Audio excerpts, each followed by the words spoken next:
So sir ఈ liquor కేసుకు సంబంధించిన వ్యవహారం రోజుకో మలుపు తిరుగుతుంది. ఒక రోజేమో 11 కోట్లు అంటున్నారు, ఒక రోజేమో 3 కోట్లు అంటున్నారు, ఇంకో రోజు 350 కోట్లు అంటున్నారు. ఎవరికి తోచినట్టు వాళ్ళు చెప్తున్నారు, కానీ అక్కడ నిజం ఏంటి అనేది ఇప్పటివరకు బయటికి రావట్లేదు. ఏం చెప్తారు? అది నిజం ఏదైనా అంటే ఇందులో పడి సావమని నాకు అనవసరం.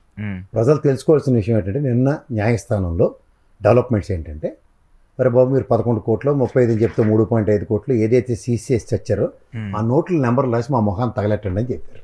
ఓకే, ఇలాగే చెప్పాలి వాళ్ళకి. ఎందుకంటే అది దబ్బ జబ్బ మా దగ్గర లేవు సార్, సోమవారంకో మంగళవారంకో వీలైనప్పుడు తెచ్చిస్తామని నిన్న దాటేసుకుని వచ్చారు. ఇప్పుడు ఈ రాజకేశిరెడ్డి అనుచరుడు ఇక్కడని తేగల కృష్ణారెడ్డి అల్లుళ్ళు ఇద్దరి మీద పడ్డారు హాస్పిటల్లో. రాజకేశిరెడ్డి భార్య డైరెక్టర్ అయిన పాపానికి.